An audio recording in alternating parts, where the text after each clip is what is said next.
तो अभी क्वेश्चन आपका ये है, जैसे एक परिमेय संख्या है 13/3125, ये परिमेय है या नहीं है? ये परिमेय संख्या है? क्यों है? क्योंकि ये सिंपली p बटा q के रूप में है और q बराबर 0 नहीं है। q कौन? 3125, 3125 यानी जो हर में होता है, डिनोमिनेटर अंग्रेजी में बोलते हैं उसको डिनोमिनेटर, और जो अंश होता है उसको अंग्रेजी में बोलते हैं नमरेटर। क्या बोलते हैं? नमरेटर। यानी भिन्न जो होता है, भिन्न या आपका ये परिमेय संख्या, परिमेय संख्या में भिन्न ही होता है। भिन्न मतलब क्या? अंश बटा हर, फ्रैक्शन बोलते हैं इसको, ठीक है। Fraction equal to numerator by denominator,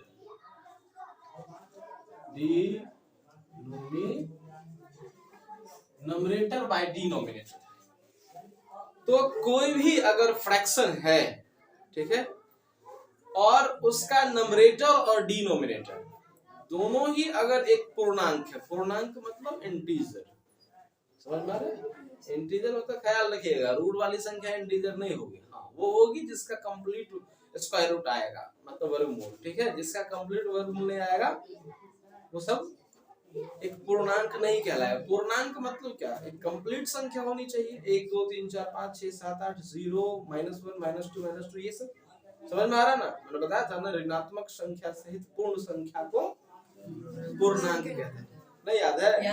ऋणात्मक संख्या सहित पूर्ण संख्या को पूर्णांक संख्या नहीं, पूर्णांक में संख्या नहीं लगा होता है, ठीक है। पूर्णांक का मतलब होता है पूर्ण जोड़ अंक, समझ में आ रहा नहीं? जिसमें सारे अंक आ जाए उसको पूर्णांक बोलते हैं। इसमें संख्या कब लगाए थे? 3 बार पढ़ाई हो गया, फिर भी कपड़े में आता है। कभी लगाए थे? तो जबकि मैंने बताया था तो उस समय भी कहा था कि इसमें संख्या नहीं लगाना, कहा था कि नहीं कहा? प्राकृत संख्या होता है, ठीक है, पूर्ण संख्या होता है, लेकिन पूर्णांक संख्या नहीं होता है, सीधा पूर्णांक होता है, ठीक है, जिसमें माइनस वाली संख्या भी आएगी, प्लस वाली, और शून्य भी होगा, ठीक है। कोई दिक्कत? यानी -1 हो सकता है, -2 हो सकता है, -3 0 1 2 3 4 डॉट डॉट डॉट, इधर भी डॉट, मतलब माइनस में प्लस में कोई भी संख्या हो सकती है, और ये सब के सब क्या होंगे? पूर्णांक होंगे, मतलब कंप्लीट संख्या होना चाहिए। 3.1 पूर्णांक नहीं है, समझ में आ रहा है कि नहीं? 4.2 पूर्णांक नहीं है, क्योंकि ये पूर्ण अंक नहीं है, कंप्लीट नहीं है। कंप्लीट है 4.2 का मतलब क्या? 4, और 0.2 मतलब क्या? 1 का दूसरा हिस्सा, समझ में आ रहा है कि नहीं? मतलब 1 को 10 हिस्सा में बांट देंगे तो उसमें से 2 हिस्सा, उसको बोलते हैं 0.2। 0.2 मतलब क्या? 0.5 का मतलब क्या? 1 को 10 हिस्से में बांट दिया गया, उसमें से 5वां हिस्सा, यानी आधा। समझ में आ रहा है? तो 0.2 मींस 1 को 10 बराबर भाग में बांट दीजिए तो उसमें से 2 हिस्सा, ठीक है। मान लीजिए आपके पास 1 मीटर का कोई रस्सी है, 1 मीटर का, उसको बराबर बराबर 10 टुकड़े में काट दीजिए, ठीक है। तो उसका जो 2 टुकड़ा आप ले लीजिएगा वो 0.2 कहलाएगा। 3 टुकड़ा ले लीजिए तो 0.2 टुकड़ा है, 0.3। 4 टुकड़ा ले लिए तो 0.4, 0.4, समझ में आ रहा ना? 5 टुकड़ा हो गया तो 0.5, पीछे कुछ नहीं तो 0 लगा दीजिए, ठीक है। 6 टुकड़ा ले लिए तो 0.6। जैसे मान लीजिए 1 मीटर का कोई रस्सी है, 1 2 3 4 5 6 7 8 9, 1 2 3 4 5 6 7 8 9, ठीक है। 1 मीटर की रस्सी को हमने 10 टुकड़ा किया, ठीक है। अब यहाँ से यहाँ तक 1 2 3 हिस्सा आपके पास है। तो अगर पूछा जाए आपके पास कितना हिस्सा है, और मान लीजिए इसको डेसिमल में बताना है। डेसिमल मतलब दशमलव, डेसिमल मींस, मान लीजिए आपको ये वैल्यू डेसिमल में बताना है। वैसे अगर डेसिमल में नहीं बताना है, फ्रैक्शन में बताना है, तो फ्रैक्शन में ये वैल्यू होगा कितना? फ्रैक्शन में कैसे लिखते हैं? टोटल जो होता है उसको नीचे रखा जाता है, और उसका जितना हिस्सा प्राप्त है, ठीक है, समझ में आ रहा है ना, उसको ऊपर लिखते हैं। तो टोटल कितना है? ये 10 हिस्सा है तो 10 को नीचे रखेंगे, और इसमें से कितने हिस्से की बात हो रही है? 3 की, तो उसको ऊपर लिखेंगे, ठीक है। 3/10 या इसको ऐसे भी कह सकते हैं 3 आउट ऑफ 10। 3 आउट ऑफ 10 का मतलब हो गया 10 में से 3। 3 आउट ऑफ 10 मीन्स 10 में से 3। तो ये 3 आउट ऑफ 10 का मतलब 10 में से 3 हिस्सा। तो मान लीजिए 1 मीटर का रस्सी है या 1 मीटर का कोई भी चीज है, इसको हमने 10 हिस्से में बांट दिया है और 3 हिस्सा किसी के पास है, तो उसके पास कितना हिस्सा हुआ? अगर फ्रैक्शन में कहना हो तो फ्रैक्शन में कहेंगे तो कहेंगे कि उसके पास 3/10 हिस्सा है या 3/10 हिस्सा है या 3 आउट ऑफ 10 हिस्सा उसके पास है। क्लियर है? लेकिन अगर पॉइंट में आपको ये बताना हो तो 0.3। क्लियर है? इसमें से 6 हिस्सा आपको है, अगर पॉइंट में इंडिकेट करना है तो क्या बोलिएगा? 0.6। समझ में आ रहा है कि नहीं? लेकिन इसको फ्रैक्शन में दिखाना हो तो 6/10। वेरी सिंपल है कि नहीं? सिंपल। तो नंबरेटर बाय डिनोमिनेटर, तो ये नंबरेटर बाय डिनोमिनेटर है। और पहले ये देख लीजिए है तो, लेकिन उसके साथ साथ देखिए क्या नंबरेटर और डिनोमिनेटर, तो नंबरेटर है 13 और डिनोमिनेटर है 3125। तो देखिए नंबरेटर और डिनोमिनेटर क्या दोनों के दोनों एक इंटीजर है? इंटीजर मतलब क्या? पूर्णांक। सबका अंग्रेजी लिखा हुआ है ना। इंटीजर मींस पूर्णांक। क्या दोनों के दोनों पूर्णांक है? है या नहीं है? किरे थोड़ा खोपड़ी में आ रहा है कि नहीं? तू छोटा छुट्टियों बहुत किया है तो कम आ सकता है, नहीं आएगा तो मेरी गलती, उसमें कोई नहीं, तुम्हारी गलती है। खोपड़ी तुम्हारे उड़ेगा। नानी का वो नाना जी से बात नहीं किया? बात किया है नाना जी से? नाना जिंदा है? मार दो ना, उम्र नहीं हुआ बाकी, उम्र है बाकी, तो अभी नहीं मारना करा, बहुत के लालच में मारने समझ रहे हो ना? बापू ये तो छोटा अपना बाबा को मार दिया। नाना जीवित है? नाना अभी है चलने फिरने वाले? तब रहने दो, अभी बहुत सुखे में किया क्या? बाबा को अभी है नहीं, टिकाऊ है, ठीक है ना? तो लेकिन देखिए ये आपका एक नया है, इससे पहले जो हुआ है उससे थोड़ा डिफरेंट है, ये हो जाएगा समझ में, ठीक है? इसके बाद आपका नया चैप्टर स्टार्ट होने वाला है अलजेब्रा, ठीक है? उसमें अगर मिस किया क्लास तो पूरा मैथमेटिक्स मिस कर दोगे, तो पहले कह देता हूँ। समझ में आ रहा है कि ना? हाँ तो सचिन चले जाना मौसी गांव। पप्पू दादी जिंदे है? इस बार उसको मार दे। मजाक नहीं कर रहा हूँ। देखो पहले तो बता देता हूँ, अभी 3 चैप्टर जो खत्म हुआ है कितना मुश्किल है, इजी थोड़ा ना था। आने वाला चैप्टर और मुश्किल होगा। तो जो क्लास रेगुलर करेगा और उसके साथ साथ घर पे पढ़ेगा उसकी क्लियरेंस है। लेकिन अगर मिस किया क्लास एक दिन मिस से, अच्छा किसी को ये महसूस हुआ है कि एक दिन मिस करने से 10 दिन खराब हो जाता है? महसूस हुआ है? किसको? तुमको? और किसी को महसूस हुआ? हाँ तुमको?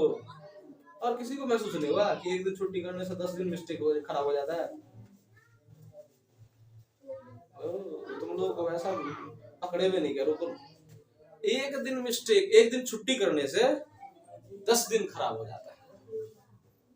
आज जो पढ़ाया उसी बेस पे आगे 10 दिन सवाल बनेगा, कुछ भी नहीं करो। ऐसा फील नहीं हुआ कभी? नहीं आ रहे तो एक बार ट्राई करके देखो। देखो तो ये आप देखिए नंबरेटर भी एक फ्रैक्शन, सॉरी इंटीजर है, और डिनोमिनेटर भी एक इंटीजर है, पूर्णांक है ना? ये भी पूर्णांक है, ये भी पूर्णांक है, तो दोनों पूर्णांक है, इतना क्लियर है। और परिमेय संख्या का परिभाषा है, परिमेय संख्या को अंग्रेजी में क्या बोलते हैं? Rational number. रेशनल नंबर के डेफिनेशन के अनुसार, according to the definition of rational number, ठीक है? रेशनल नंबर के डेफिनेशन के हिसाब से इसका डेफिनेशन क्या है? When P and Q are two integers, जब P और Q दो पूर्णांक हो and Q equal to not 0, then the form of P by Q is called rational. समझ में आ रहा है कि नहीं?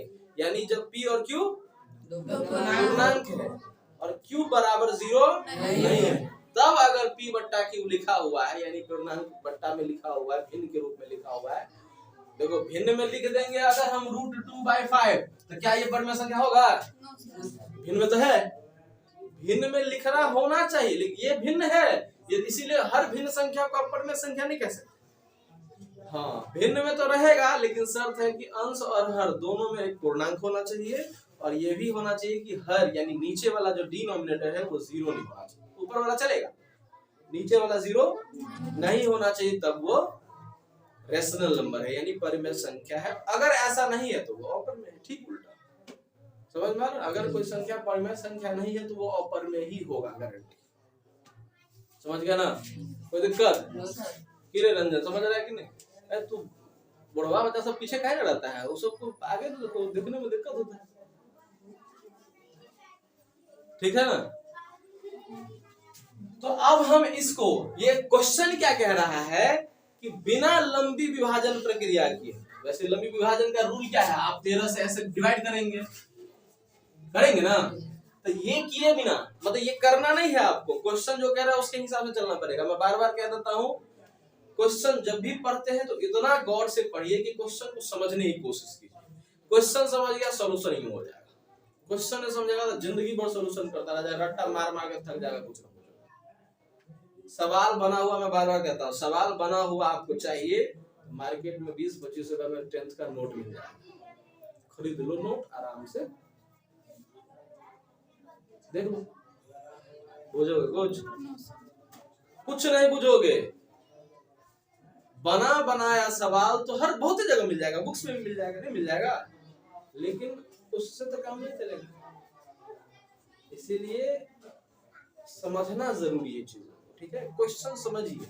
अब क्वेश्चन कह रहा है कि बिना लंबी विभाजन प्रक्रिया किए, यानी कि आपको लंबी विभाजन प्रक्रिया नहीं करना है, मतलब भाग की जो प्रक्रिया है वो नहीं करना है।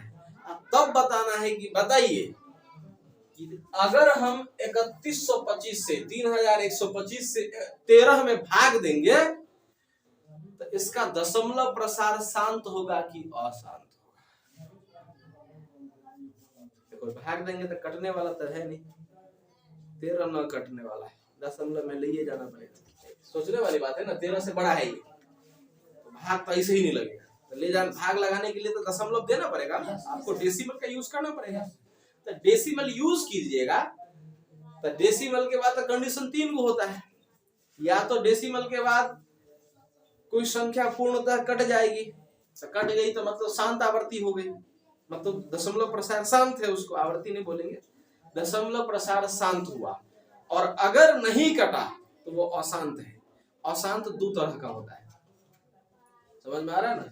यानी जब भी हम दशमलव में भाग देंगे तो या तो दशमलव के बाद शांत हो जाएगा या अशांत हो जाएगा। लेकिन अशांत में 2 कंडीशन है। अशांत में एक है आवर्ती और एक है अनावर्ती। अब आवर्ती का मतलब क्या होता है पता है पता?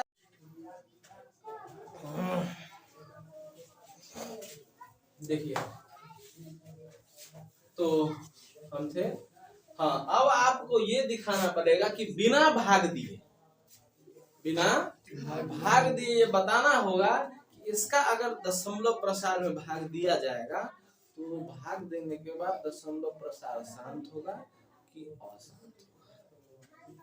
ठीक है, तो 2 तरह का होगा, शांत या अशांत। अशांत में 2 कंडीशन है, एक आवर्ती होगा, एक आवर्ती का मतलब होता है बार बार रिपीट होना। जैसे आपने कभी देखा होगा 5.27 इस पे ऐसे रेखे, ऐसा देखो, इसका क्या मतलब है? इसका मतलब ये हुआ कि ये ऐसा है 27 डॉट है ना, यानी 27 बार बार आ रहा है, यही ना है इसका मतलब। रेकरिंग का मतलब क्या? ठीक है, तो दिक्कत है। तो ये अगर ऐसा लिखा है यानी बार बार है, इसका मतलब ये हुआ कि अगर दशमलव के बाद कोई फिक्स संख्या, चाहे एक ही संख्या बार बार आ रही है या 2 संख्या बार बार आ रही है, ठीक है, या 5 डिजिट बार बार आ रहा है, 7 डिजिट बार बार आ रहा है, मतलब फिक्स डिजिट, जैसे 2 है और 2 ही डिजिट बार बार आ रहा है ना, इसके जगह पर मान लो ऐसा रहता 5.1 2 3 4, फिर आता 1 2 3 4, फिर आता 1 2 3 4, ऐसे ही आता रहता, यानी 1 2 3 4 1 2 3 4 1 2 3 4, ये बार बार रिपीट होता।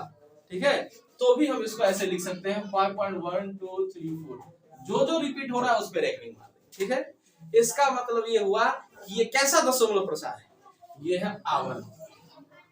अशांत तो ही है। अशांत का मतलब क्या, कटेगा नहीं कभी, कंप्लीटली डिवाइड नहीं होने वाला है।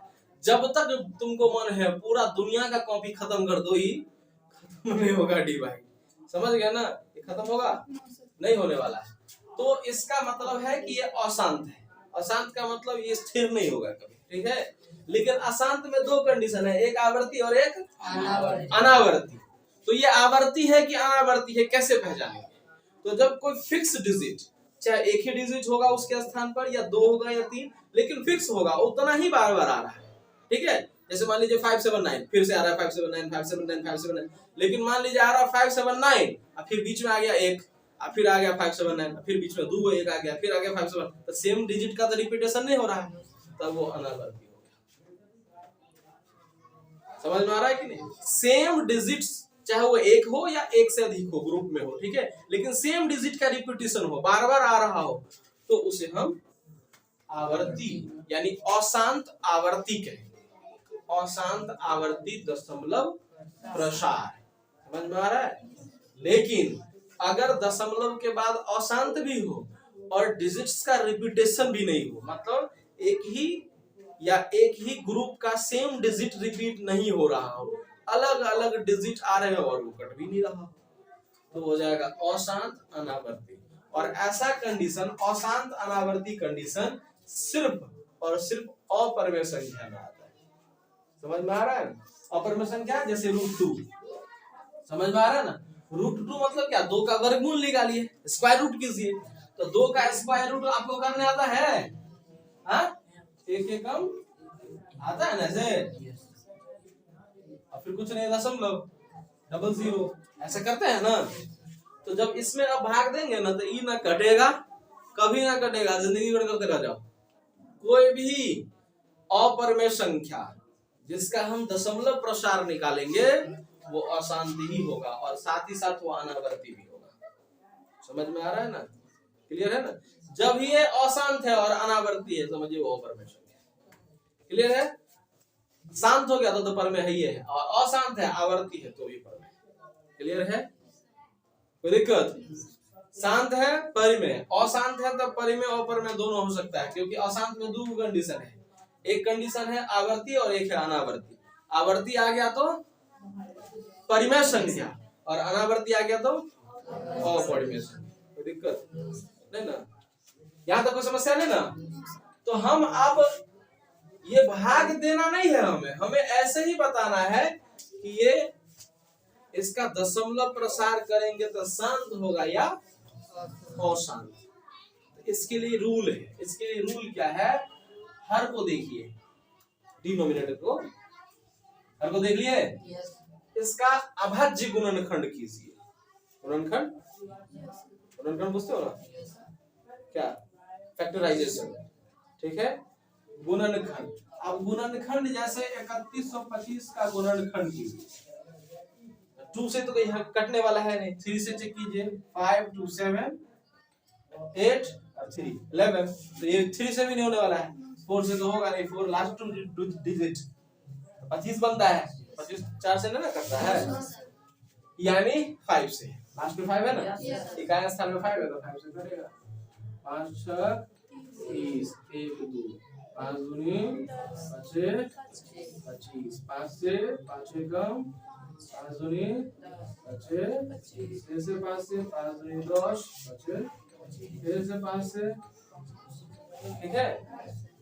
यानी इसको हम लिख सकते हैं ऐसे 13 बाय 1 2 3 4 5, 5 का पावर लिख सकते हैं।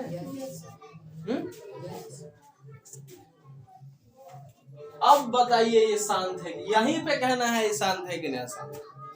यानी अभाज्य गुणनखंड हर का निकाल लीजिए, वहीं पे पता चल जाएगा शांत है। कैसे पता चलेगा? तो हर के अभाज्य गुणनखंड में, ठीक है, अगर सिर्फ 2 शामिल है, कौन है?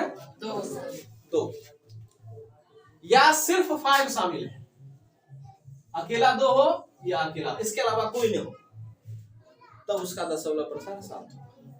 या दोनों हो जाए, 2 गुने 5, अब 2 का पावर कुछ हो सकता है, n मान लीजिए, इसका m मान लीजिए, पावर 1 हो सकता है, 2 3 4 कुछ हो सकता है, 4 भी है तो इसका मतलब 2 ही ना है 4 बार।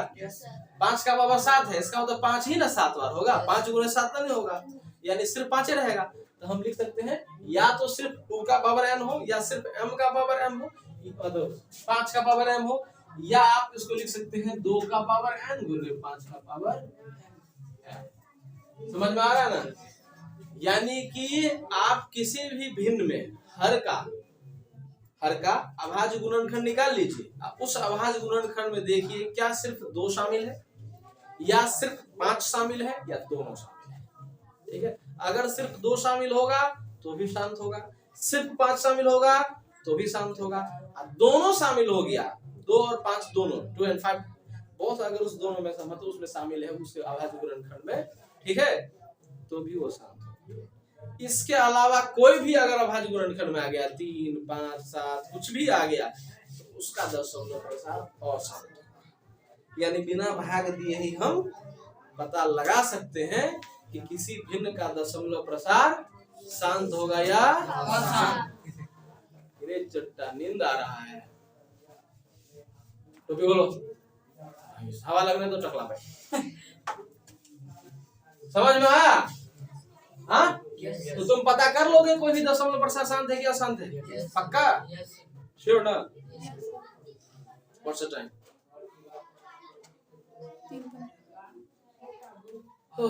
Leave it.